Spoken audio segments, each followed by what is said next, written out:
तो आज की क्लास में हम लोग क्या पढ़ने वाले हैं जरा बताओ। Today's topic is electronegativity, right. आज की क्लास में जो हम लोग टॉपिक पढ़ेंगे उस टॉपिक का नाम क्या है? Electron negativity. बहुत ध्यान से चीज़ों को समझने की कोशिश करेंगे भाई सभी। बड़ा ही बेसिक सा टॉपिक है, इजीली समझ में आने वाला टॉपिक है। बस ध्यान से आप लोग स्क्रीन की तरफ देखते रहिए। देखिए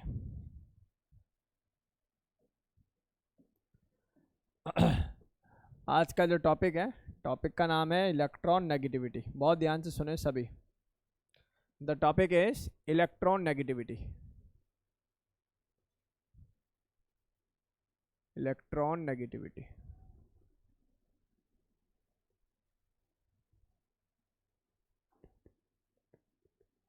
इलेक्ट्रोनेगेटिविटी, राइट। इसको हम लोग क्या बोल देते हैं? EN भी बोल देते हैं। बाकी इसकी जो सिंबॉलिक रिप्रेजेंटेशन है, जो इसकी सिंबॉलिक रिप्रेजेंटेशन है, दैट इज चाई। इसको हम लोग क्या बोलते हैं बच्चों? चाई बोलते हैं।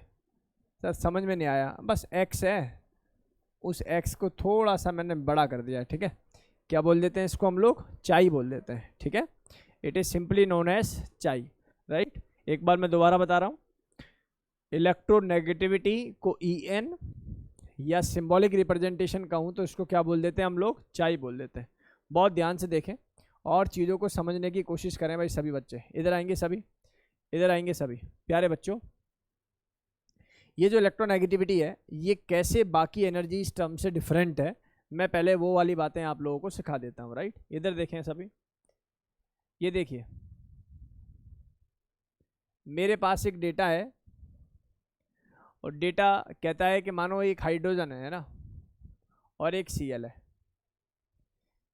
अगर आप देखेंगे तो Cl के पास आउटर मोस्ट सेल के अंदर पाए जाने वाले इलेक्ट्रॉन कितने होंगे बेटा? 7। और हाइड्रोजन के अंदर कितने इलेक्ट्रॉन होते होंगे अनन्या बताओ? 1 होते होंगे, राइट। अगर मैं आपसे बोलूं कि क्या ये दोनों स्टेबल हैं अभी, तो आपका आंसर होगा बिल्कुल नहीं। ना तो हाइड्रोजन अकेले में स्टेबल है और ना ही कौन। तो दोनों के बीच में एक समझौता हुआ। समझौता क्या था? समझौता ये था, हाइड्रोजन कह रहा है कि भाई तुम हमें अपना 1 इलेक्ट्रॉन दे दोगे हम स्टेबल हो जाएंगे। क्लोरीन कह रहे हो अगर तुम अपना 1 इलेक्ट्रॉन हमें दे दोगे तो हम भी स्टेबल हो जाएंगे, राइट। ऐसा करने से दोनों के बीच में बन गया कौन? एक बॉन्ड। और जब इलेक्ट्रॉन की शेयरिंग होती है प्यारे बच्चों, तो शेयरिंग से बने हुए बॉन्ड का नाम होता है कोवलेंट बॉन्ड। इसमें कोई दिक्कत वाली बात नहीं है, इसमें कोई दिक्कत वाली बात किसी बच्चे को नहीं होनी चाहिए। एक बार दोबारा बता रहा हूँ, शेयरिंग से बने हुए बॉन्ड को मैं कौन सा बॉन्ड कंसिडर करता हूँ? कोवलेंट बॉन्ड कंसिडर करता हूँ, राइट। तो ऐसा मानकर चल रहा हूँ कि बॉन्ड कैसा है? कोवलेंट बॉन्ड है। अब क्योंकि क्लोरीन पावर में क्या है? ज़्यादा है हाइड्रोजन से। पहले तो दोस्ती कर ली ये कह के कि पार्टनरशिप होगी आधे आधे रुपए की, है ना, यानी कि 50% पार्टनरशिप। लेकिन क्योंकि काफ़ी सारी चीज़ों में, साइज़ में, इलेक्ट्रोनेगेटिविटी में, काफ़ी सारी चीज़ों में क्लोरीन क्या है? ज़्यादा है। तो अब क्लोरीन ने अपनी तरफ जो शेयरिंग वाले इलेक्ट्रॉन हैं इनको खींचना शुरू कर दिया, हाँ या ना। ये जो खींचने वाली प्रॉपर्टी है ना, this is called electronegativity. Are you getting my words और नॉट? इलेक्ट्रोनेगेटिविटी का क्या मतलब होता होगा? इलेक्ट्रोनेगेटिविटी का मतलब होता है tendency to attract shared pair of the electron of a covalent bond toward itself. Clear है? अपने प्रति कोवलेंट बॉन्ड में बने हुए या इन्वॉल्व हुए इलेक्ट्रॉनों को खींचना, this is all about electronegativity. कहो तो लिखवा देता हूं। तो इलेक्ट्रोनेगेटिविटी का मीनिंग क्या होगा बताइए जरा? Tendency to attract shared pair of electron, shared pair electron of a covalent bond, shared pair of the electron of a covalent bond towards itself। बोलो कोई बात समझ में आई क्या? तो सर ये तो बहुत ही ज़्यादा बेसिक बातें हैं, तो एक ही बारी में हम लोगों को ये बातें समझ में आ जानी चाहिए। एक ही बारी में ये बातें हम लोगों को समझ में आ जानी चाहिए। बोलो क्लियर है? यहाँ तक कोई डाउट है किसी बच्चे को? कोई समस्या नहीं होनी चाहिए। बेहद ही बेसिक डेटा आप लोगों को जो है प्रोवाइड किया गया है। सर यहाँ तक हम लोगों को कोई दिक्कत नहीं है। अब सवाल उठता है यार, एक बात बताओ, आप लोग ये भी जानते हो कि 100% 100% ना तो कोवलेंट करेक्टर होता और ना ही 100% कौन सा करेक्टर होता बेटा जी, आयोनिक करेक्टर। ये बात पता है आप लोगों को? अगर मैं कहूं कि ये कंपाउंड आयोनिक है का मतलब ये नहीं है कि इसके अंदर कोवलेंट करेक्टर नहीं होगा, उसके अंदर भी कोवलेंट करेक्टर है, लेकिन जो मेजॉरिटी है, मेजॉरिटी किसकी होगी, आयोनिक की होगी। क्या ये बात समझ में आई? मेजॉरिटी किसकी होगी, आयोनिक की होगी। तो ये डेटा क्लियर हो गया होगा, यहाँ तक कोई दिक्कत वाली बात नहीं रही होगी। चलिए मैं कुछ बातें आप लोगों को यहाँ पर एक्सप्लेन करता हूँ, इसलिए बहुत ध्यान से सुनिए। सर क्या कोई रूल है, क्या कोई रूल है जिससे पता लग जाए कि ये कंपाउंड आयोनिक ज़्यादा होगा या कोवलेंट ज़्यादा होगा? क्या कोई रूल है? एक रूल है। वो रूल क्या है, बहुत ध्यान से सुनेंगे भाई सभी बच्चे। रूल क्या कहता है? रूल कहता है कि अगर इफ इलेक्ट्रोनेगेटिविटी डिफरेंस, अगर इलेक्ट्रोनेगेटिविटी का डिफरेंस दो एलिमेंट का 1.7 है, तो ऐसे एलिमेंट के अंदर 50% आयोनिक करेक्टर है, और 50% कौन हो जाएगा बेटा जी, कोवलेंट करेक्टर। 50% आयोनिक करेक्टर और 50% क्या होगा बच्चों, कोवलेंट करेक्टर होगा। क्लियर? 50% क्या होगा, कोवलेंट करेक्टर होगा, और 50% कौन होगा, आयोनिक करेक्टर होगा। क्लियर?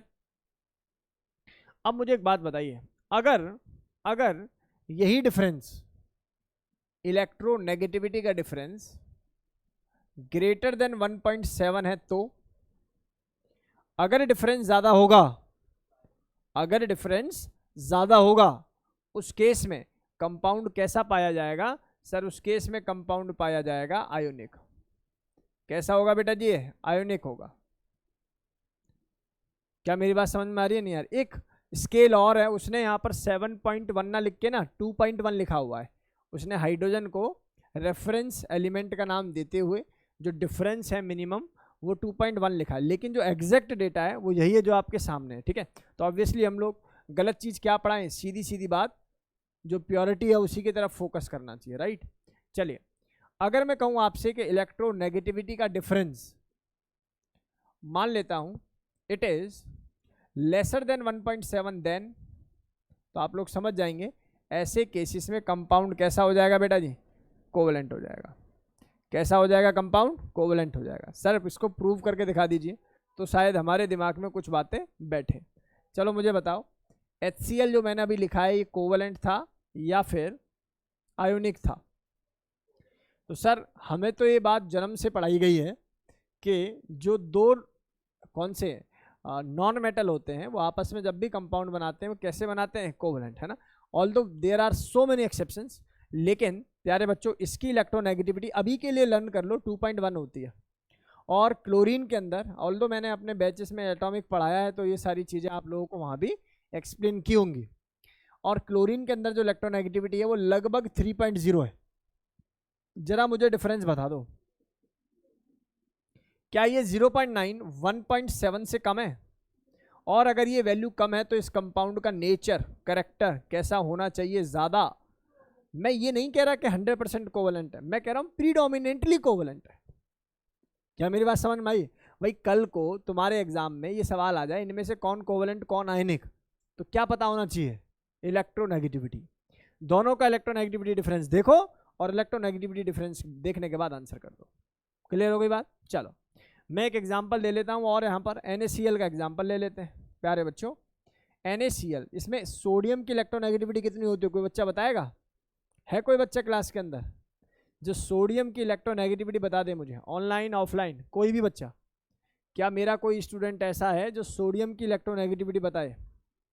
सर हमें तो केवल fluorine, chlorine, bromine, iodine, nitrogen, phosphorus, oxygen, sulphur, carbon और हाइड्रोजन की ही इलेक्ट्रोनेगेटिविटी पता है। तो देखिए आप खुद से ही एलिमिनेटेड चीज़ें पढ़ रहे हैं तो ऑब्वियसली सिलेक्शन कैसे होगा। देखो इधर आ जाइए बस, चलो। सोडियम की इलेक्ट्रोनेगेटिविटी होती है बेटा 0.9, कितनी होती है 0.9, और क्लोरीन भाई साहब अपने कितने जरा बताओ 3.0। बोलो बात समझ में आई। मैंने बोला अगर यहाँ डिफरेंस देखोगे दिस इज 2.1, कितना बोलोगे इसको 2.1। यार एक बात बताओ 2.1 किसके अंदर आता होगा, इसके अंदर आता है, मतलब कंपाउंड बिकम आयोनिक, और ये बात तो बिल्कुल सही है। सोडियम यानी कि NaCl क्या होना चाहिए, एक आयोनिक कंपाउंड होना चाहिए, या मैं बोलूँ प्रीडोमिनेंटली आयोनिक होना चाहिए। बात बिल्कुल सही है, इसमें कोई दिक्कत वाली बात नहीं होनी चाहिए। ध्रुव बात समझ में आ रही है? ठीक है ध्रुव, ये बातें समझ में आई आप लोगों को? चलो, बहुत ही बेसिक बात थी सर। आप बता रहे थे एक कोई स्केल है उसमें ये वाला डिफरेंस 1.7 ना देके 2.1 दे रखा होगा। अब बताइए जिसने 2.1 दिया होगा तो इसका मतलब NaCl तो 50% आयोनिक और 50% क्या होना चाहिए था, कोवलेंट। लेकिन ऐसा है क्या? NaCl को आप क्या काउंट करके चलते हैं, एक आयोनिक कंपाउंड। कैसा काउंट करके चलते हैं, आयोनिक कंपाउंड। तो मैं इसलिए कह रहा हूँ आप सही सही चीज़ें पढ़िए, गलत के चक्कर में ना पड़े, है ना। अब इसके क्या क्या हम लोगों के एग्जाम्पल हैं, कैसे इसको याद करना चाहिए, वो गेम आपको अभी समझाते हैं। मैंने जो बोर्ड पर लिखा है मैं एक बार रिपीट कर रहा हूँ, बहुत ध्यान से सुनिए प्यारे बच्चों। मैंने बोला है इलेक्ट्रोनेगेटिविटी का मतलब है कि पहले कोवलेंट बॉन्ड का बनना और कोवलेंट बॉन्ड के से बनने वाले यानी कि जो shared pair of the electron है उनको अपनी तरफ खींचना। उस खींचने वाली प्रॉपर्टी का नाम ही क्या है, इलेक्ट्रोनेगेटिविटी। उस खींचने वाली प्रॉपर्टी का नाम ही क्या है, इलेक्ट्रोनेगेटिविटी। और प्यारे बच्चों जब मैं बात करता हूं किसकी, इलेक्ट्रोनेगेटिविटी की, इलेक्ट्रोनेगेटिविटी हमेशा एक रिलेटिव प्रॉपर्टी होती है। जैसे अगर मैं कहूं कि जो सिमरदीप है ये एक इंटेलिजेंट बच्चा है, ठीक है, और मैं कहूं रोहन एक और ज्यादा इंटेलिजेंट बच्चा है, तो क्या मैं इसको मेजर कर पाऊंगा कि सिमरदीप कितना इंटेलिजेंट है या रोहन कितना जो है इंटेलिजेंट है? नहीं ना। मैं क्या कह सकता हूं, सिमरदीप उस एक्स बच्चे से ज्यादा इंटेलिजेंट है, रोहन उस वाई बच्चे से ज्यादा इंटेलिजेंट है। क्या मेरी बात समझ में आई या नहीं आ रही? यानी कि इलेक्ट्रोनेगेटिविटी एक रिलेटिव प्रॉपर्टी है। कैसी प्रॉपर्टी है ये, रिलेटिव प्रॉपर्टी। क्या मेरी बात समझ में आई आप सभी को? और जब रिलेटिव प्रॉपर्टी है तो ऑब्वियसली आप लोग समझ जाइए इसकी कोई यूनिट नहीं होती होगी, इसका मतलब ये एक यूनिटलेस भी है। क्या मेरी बात समझ में आई आप लोगों को? इसकी कोई यूनिट नहीं होती होगी और ये कैसी प्रॉपर्टी है, एक यूनिटलेस प्रॉपर्टी है। होप ये डेटा आप लोगों को कवर हो गया होगा, बेसिक क्लियर हो गया होगा। तो ये डेटा आपको समझ में आ जाना चाहिए। अब मैं आपको बताता हूँ कि ये इलेक्ट्रॉन एफिनिटी से क्यों डिफरेंट है, और फिर हम लोग इसके फैक्टर्स पढ़ेंगे, फिर इसके कुछ एप्लीकेशन टर्म्स के बारे में डिस्कस करेंगे। बहुत जल्दी से इसको नोट करिए प्लीज। चलिए let's move to the next. इसके बाद हम लोगों को पता लगता है, ये डेटा समझ में आ गया होगा आप लोगों को। चलिए मुझे एक बात बताइए, क्या इलेक्ट्रॉन एफिनिटी और इलेक्ट्रॉन नेगेटिविटी में कोई अंतर है? आप खुद अपने दिमाग लगाइए और अपने आप आंसर आने लगेगा। मैं यहाँ लिखता हूँ इलेक्ट्रॉन एफिनिटी और मैं यहाँ लिखता हूँ इलेक्ट्रोनेगेटिविटी। चलो शुरू हो जाओ। पहली बात, इलेक्ट्रॉन एफिनिटी जब आपको मैंने पढ़ाई तो ये आइसोलेटेड एटम के लिए पढ़ाई, हाँ या ना,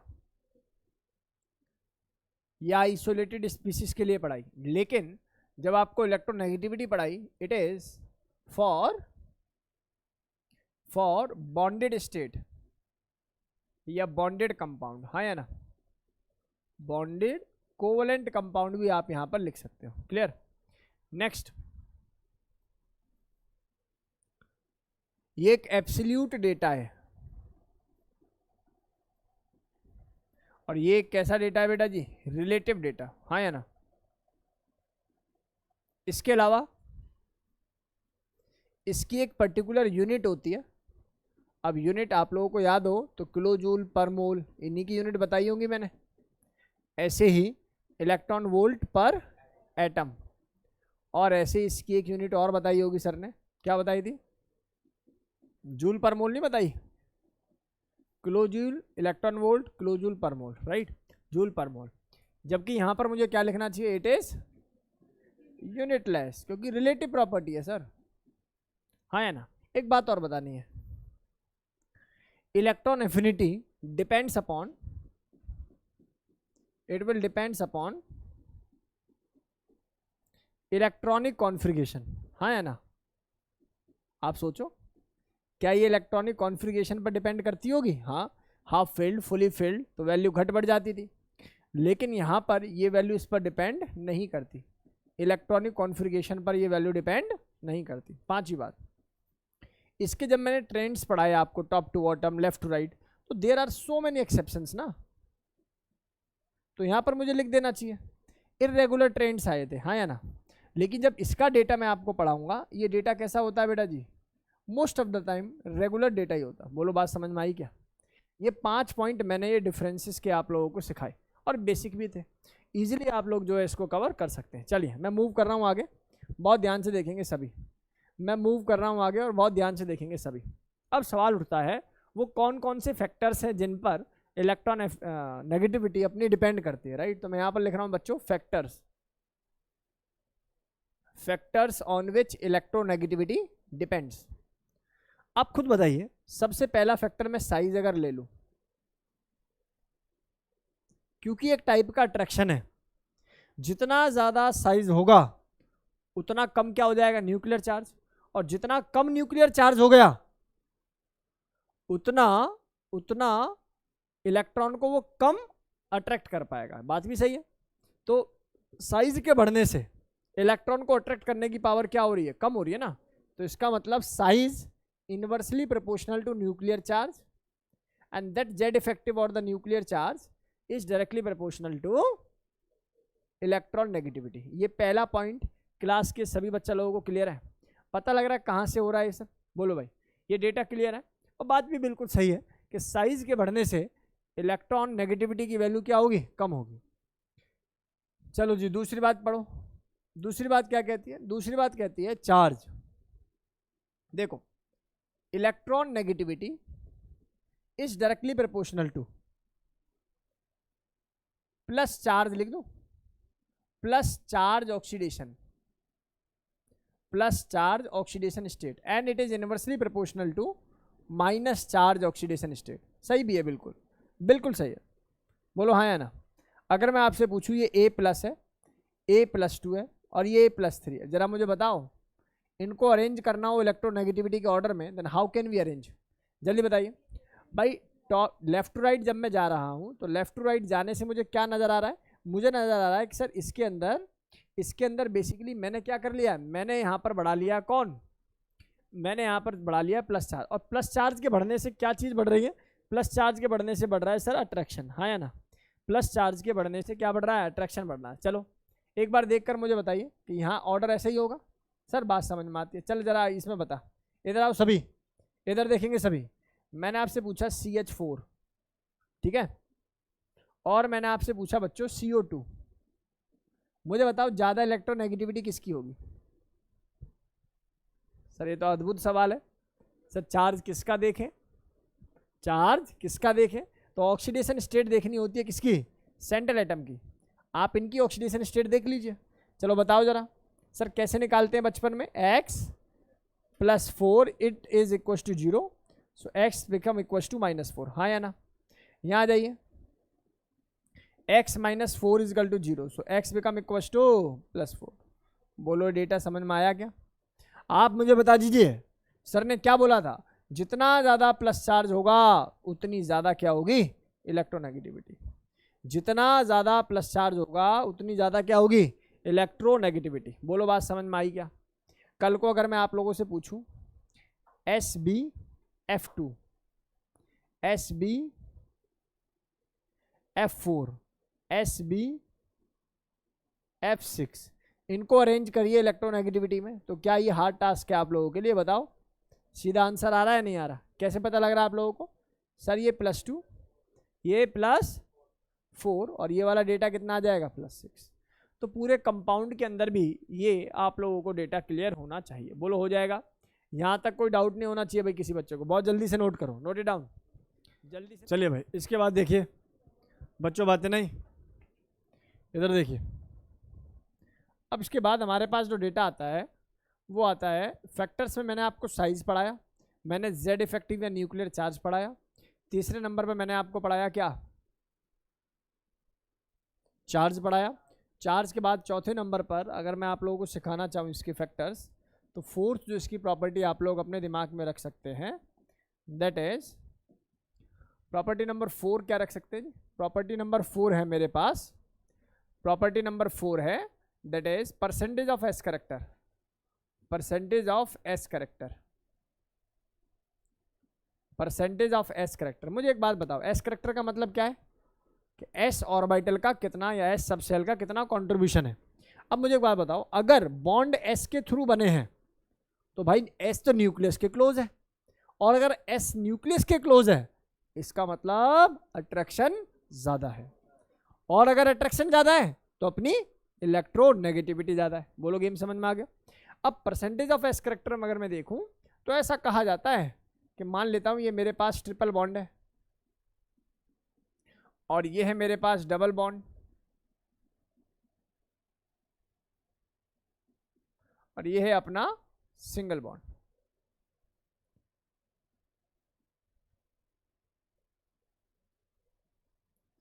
मुझे एक बात बताइए, इसका करैक्टर क्या होगा, sp, इनका करैक्टर क्या होगा दोनों का, sp2, और इनका करैक्टर क्या होगा, sp3। ये तो आपको पता ही होगा भाई, 11th क्लास के बच्चों को ये डेटा समझ में आता होगा।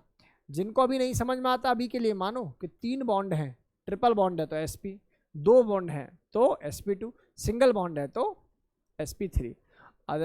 वैसे तो आप लोगों को इसके लिए हाइब्रिडाइजेशन का फिनोमिना होता है, वो विस्पर थ्योरी से चीज़ें पता होनी चाहिए, लेकिन ठीक है। दूसरा तरीका ये भी है, number of sigma bond plus lone pair is equal to value of z, और z से हम लोग sp2, sp3, sp को डिफाइन कर सकते हैं। चलिए इधर आइए सभी, मुझे बताइए अगर मुझे इसमें करेक्टर निकालना हो, परसेंटेज ऑफ एस करेक्टर, जरा बताओ sir. Percentage of s character की आप बात करेंगे तो सर बड़ा ही सिंपल है। कैसे? आपके पास 2 एलिमेंट थे या आपके पास 100 रुपये थे और 2 लोगों में बांटने, तो बताओ एस को कितने मिलेंगे, एस को कितने मिलेंगे मैं कह रहा हूँ 100 के 100 ले जाएगा एस, 50 मिलेंगे, राइट। और ऐसे ही 100 रुपये और 3 लोगों में बांटने, जिनमें 2 एक जैसे हैं, तो ऑब्वियसली एस को कितना मिलेगा जरा बताओ, 33.3%, अगर मैं परसेंटेज के बारे में बात करूँ तो। और ये वैल्यू कितनी आ जाएगी बेटा, 25%। कितनी वैल्यू आ जाएगी, 25%। क्लियर? आप मुझे बताइए एस करेक्टर के ज़्यादा होने से क्या इलेक्ट्रोनेगेटिविटी भी ज़्यादा होगी? ये डेटा सर समझ में आ चुका है। Percentage of s character is directly proportional to electronegativity. Sir थोड़ा सा ना अभी कम समझ में आया हमें। चलो देखो इधर आओ, मैंने आपसे बोला ये सी है, ये एच है, ये ट्रिपल बॉन्ड है, राइट, और ये सी है, ये CH2 है, सी है, एच है, डबल बॉन्ड है, CH2 है। ठीक है बच्चों, अब मैं आपसे पूछ रहा हूँ, ये कार्बन नंबर है कुछ A, इसको ले लेते हैं कार्बन नंबर B, और इसको ले लेते हैं कार्बन नंबर C। आपको अरेंज करना है, arrange in order of A electronegativity, B bond length.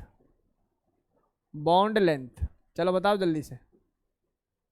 देखो सर बड़ा ही सिंपल है, इस भाई की हाइब्रिडाइजेशन कितनी मिलेगी, sp, इस भाई की हाइब्रिडाइजेशन कितनी मिलेगी, sp3, इस भाई की हाइब्रिडाइजेशन कितनी मिलेगी, sp2। बस आप मुझे कितना बता दीजिए, electronegativity percentage of s character के डायरेक्टली प्रोपोर्शनल है। इसका मतलब जहाँ एस करेक्टर ज़्यादा है वहाँ ये वैल्यू भी ज़्यादा होगी। बोलो हाँ या ना, ए की वैल्यू ज़्यादा होगी देन सी देन बी। अब मुझे बात बताइए bond length. Sir bond length का मतलब होता है जहाँ ट्रिपल बॉन्ड बनना है, जहाँ sp करेक्टर है, वो लेंथ क्या होगी, छोटी होगी ना। जहाँ सिंगल बॉन्ड है वहाँ बॉन्ड लेंथ क्या होगी, बड़ी होगी। इसका मतलब परसेंटेज ऑफ एस करेक्टर के इनवर्सली प्रोपोर्शनल बॉन्ड लेंथ, हाँ या ना। तो इसका मतलब ये हो गया प्यारे बच्चों, अगर मैं बॉन्ड लेंथ का ऑर्डर आप लोगों से पूछता तो शायद आप लोग इसका आंसर कुछ ऐसा देते। बोलो हाँ या ना। सर बड़ा ही सिंपल है, बड़ा ही लॉजिस्टिक है। बोलो हाँ या ना। तो ये बातें हमारी क्लास के सभी बच्चों को क्लियर होनी चाहिए, बिल्कुल क्रिस्टल क्लियर। यहाँ तक कोई दिक्कत किसी बच्चे को नहीं होनी चाहिए, क्योंकि बेसिक भी है, इजीली आप जो है इसको कवर कर सकते हैं। चलिए अब इसके बाद समझ में आता है मुझे, मगर मैं जर्नली आप लोगों से पूछूं, जर्नली बताना हमें टॉप टू बॉटम साइज क्या होता होगा, बढ़ता है। बढ़ता है तो न्यूक्लियर चार्ज क्या होता होगा, घटता है। न्यूक्लियर चार्ज घटता है तो इलेक्ट्रोनेगेटिविटी क्या होती होगी बच्चों, इलेक्ट्रोनेगेटिविटी भी क्या होती होगी, घटती होगी। क्लियर है। और लेफ्ट टू राइट अगर मैं देखने लगूं, बताओ जरा सर, एटॉमिक रेडियस या साइज क्या होता है सर, घटता है। और साइज घटता है तो इसका मतलब क्या हो गया, न्यूक्लियर चार्ज बढ़ता है। और न्यूक्लियर चार्ज के बढ़ने से all type of the energies बढ़ती हैं सर। एनर्जी क्या होंगी, बढ़ेंगी। एनर्जी क्या होंगी बच्चों, बढ़ेंगी। तो ऑनलाइन वाले बच्चों को समझ में आ रहा है, प्रॉपर पढ़ने में मजा आ रहा है आप लोगों को, बताइए डेटा क्लियर है। चलो इसके बाद देखिए सर, ये बहुत ही बेसिक चल रहा है। जरा मैं आप लोगों को अब कुछ एलिमेंट्स की इलेक्ट्रोनेगेटिविटी को लर्न कराता हूँ भाई, है ना। अब देखो एनसीईआरटी में ये एलिमेंट्स हैं, आपको एज इट इज लर्न करके चलना भाई। एक पॉली स्केल है, उसके थ्रू मैं आप लोगों को बता रहा हूँ। एनसीईआरटी लिखती है कि जो स्टैंडर्ड एलिमेंट है, जिसके रेफरेंस से बाकी एलिमेंट को जो है वैल्यूज दी गई हैं, उसका नाम है फ्लोरीन। लेकिन और भी किताबें हैं, मैं ये नहीं कहूँगा और भी अच्छी किताबें, ठीक है ना, और भी किताबें हैं जहाँ पर हाइड्रोजन को रेफरेंस इलेक्ट्रोनेगेटिव एलिमेंट माना है। सर हमारे जेई में, नीट में अगर सवाल आ जाता है कि पॉली ने कौन से एलिमेंट को रेफरेंस एलिमेंट माना था, तो आप आंसर फ्लोरीन लगाएंगे या हाइड्रोजन लगाएंगे, आंसर इज फ्लोरीन। क्लियर है भाई। रीजन मैं आप लोगों को बता के चल रहा हूँ, क्योंकि वो एनसीईआरटी की देन है। उन्होंने ये बातें क्यों लिखी है अब समझ में नहीं आता। बाकी तो और क्या, काफ़ी सारी किताबों में मैंने देखा है कि वहाँ पर हाइड्रोजन को ही रेफरेंस एलिमेंट माना गया है फॉर इलेक्ट्रोनेगेटिविटी चेक, राइट। लेकिन चल रहा है तो हम भी चलाएंगे, लेकिन बता के चलाएंगे, राइट। चलो देखो, आइए कुछ एलिमेंट्स की इलेक्ट्रोनेगेटिविटी आप लोगों को लर्न कराता हूँ। सर हमारे टीचर ने हमें किसी ज़माने में बताया था फ्लोरीन, क्लोरीन, ब्रोमीन और आयोडीन, सबको बताते हैं, तो मैं भी बताया होगा। इधर आ जाओ, इधर कौन आता है जी हमारे पास, ऑक्सीजन, नीचे सल्फर। इधर कौन आता है, नाइट्रोजन, नीचे। इधर कौन आता है, कार्बन, नीचे। इधर कौन आता है, बोरॉन, नीचे। इधर कौन आता है, बेरिलियम, नीचे। बोलो, शांत हो जाते हैं। इधर कौन आता है, लिथियम, नीचे सोडियम। एक एलिमेंट और भी बताऊंगा मैं, जिसका नाम क्या है, सीजियम। ठीक है मेरे भाई। इन एलिमेंट्स की इलेक्ट्रोनेगेटिविटी आप लोगों को लर्न करके चलनी है, समझनी है और इनको सीखना है बेटा, ठीक है। टू द पॉइंट बातें करेंगे। इनकी इलेक्ट्रोनेगेटिविटी मैं आप लोगों को जो है यहाँ पर लिखवा रहा हूँ, बहुत ध्यान से देखें। पहले वाले को करने के लिए बड़ा ही सिंपल तरीका है, आप बस 0.5 माइनस करते चले जाएंगे, राइट।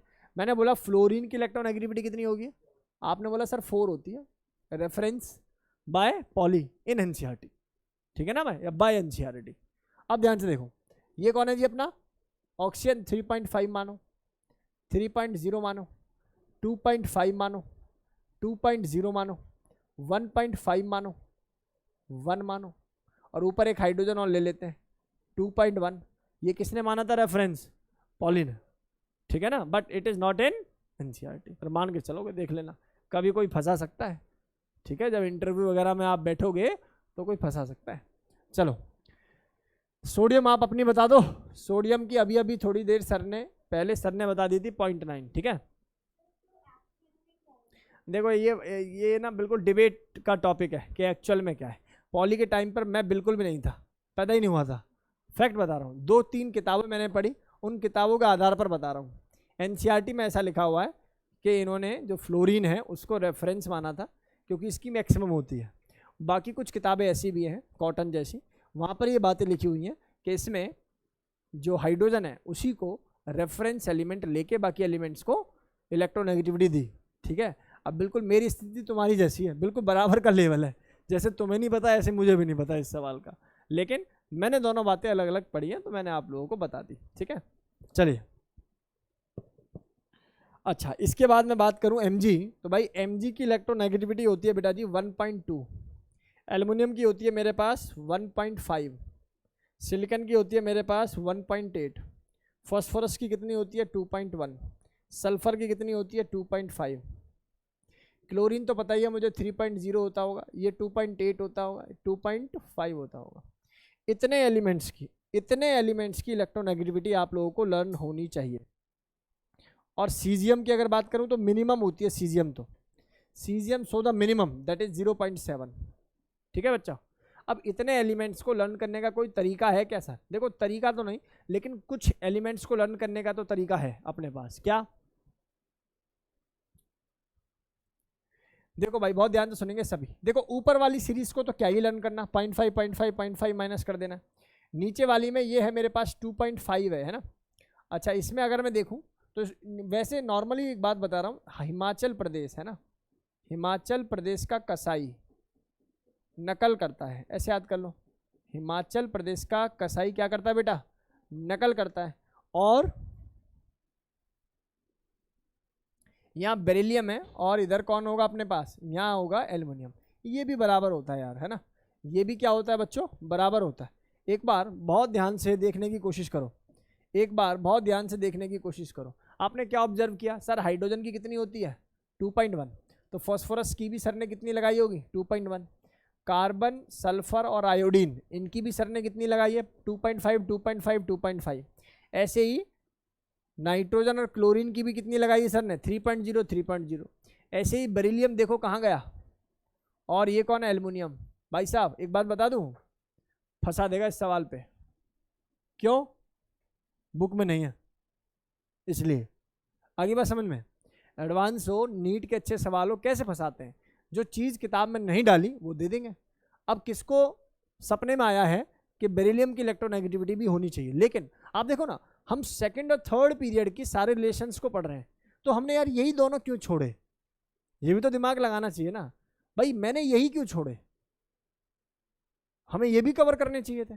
तो यही कवर होते हैं और फिर आंसर आप लोगों का सॉल्व होता है। ठीक है, एक छोटे से पॉइंट से भी, एक छोटे से पॉइंट से भी चीजें बदल जाती है। इसलिए बिल्कुल फोकस होकर पढ़िए और चीजों को सीखिए। ध्रुव बता, समझ में आ रहा है बेटा? अनाया, ध्रुव, वंशिका और जितने भी बच्चे हैं भैया ऑनलाइन बता दो जरा, क्लियर हो रहा है सभी को? चलो अब मेरी बात को बहुत ध्यान से, क्या मैं इनको अरेंज करके दिखाऊं या कर लोगे?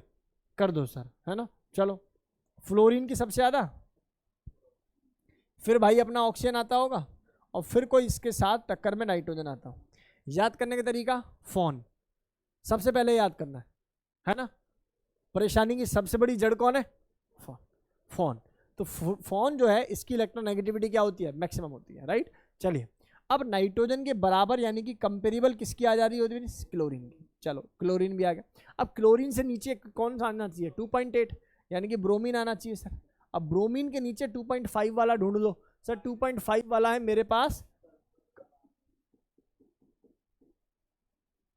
2.5 से नीचे तो बहुत सारे। 2.5 से नीचे जो मुझे दिखाई दे रहा है वो दे रहा है सिलिकॉन, हाँ या ना? आपको भी यही दिखाई दे रहा है क्या? नहीं, बोरॉन। सबसे पहले कौन दिखाई दे रहा है बेटा? बोरॉन। उसके बाद कहीं मुझे जाके सिलिकॉन दिखाई दे रहा होगा, हाँ या ना? इसके बाद मुझे दिखाई देगा बेरिलियम और एल्युमिनियम। मतलब समझ रहे हो? बेकार की बात है, बेकार में लिखवा रहा हूँ, ऐसे कौन ही याद करता है? एल्युमिनियम। इसके बाद सर आपके पास आ जाता है मैग्नीशियम, और मैग्नीशियम के बाद कौन आता है बेटा जी? सोडियम। अच्छा पहले नंबर पे लिथियम होगा सर, और उसके बाद सोडियम होगा, और लास्ट में जाके कौन होगा? यार याद रखोगे? हमें तो वैसे काफ़ी सारी चीज़ें इसके अंदर और भी आती हैं, जैसे पोटेशियम और रुबेडियम, इन दोनों के इलेक्ट्रोनेगेटिविटी होती है 0.8। बहुत कम अंतर होता है, फ्रैक्शन में अंतर होता है, मतलब पॉइंट्स में, जैसे 0.01 का अंतर। तो ये बात कहीं लिख सको तो लिख लो। वैसे तो मैं कहूँगा कि ज़रूरत नहीं है, बिल्कुल ज़रूरत नहीं है, लेकिन क्योंकि आप लोग सभी अच्छे पढ़ने वाले बच्चे हो तो यार ठीक है कर लेते हैं ना। आरबी और पोटेशियम, इन दोनों की इलेक्ट्रोनेगेटिविटी क्या रहती है बेटा? लगभग सेम। सर कितनी सेम? 0.8 होती है। तो मतलब समझ रहे हो ना आप लोग? इसको सीजियम से ऊपर रखना है और सोडियम से नीचे रखना है। चलो मैं इंपॉर्टेंट डाल रहा हूँ, ऐसा मैंने अक्सर देखा है, इंपॉर्टेंट जिस पर मैं डाल देता हूँ पेपर में आ जाता है। ठीक है, तो आप देख लेना भाई। तो ये डेटा आप लोगों ने यहाँ पर कवर कर लिया होगा, बहुत जल्दी से इसको नोट करो। इसके बाद फिर हम लोग, चलिए भाई आज की क्लास में हम लोग यहीं पर वाइंड अप कर रहे हैं, राइट। इसका सेकंड लेक्चर आप लोगों का जल्दी आ जाएगा, और जो हमारे साथ ऑनलाइन जुड़े हुए बच्चे हैं भाई, या जो भी मुझे देख रहे हैं, आप थोड़ा कमेंट में मुझे बताएं कि हम लोग आगे वीडियोस आपके लिए बनाएं या ना बनाएं, है ना।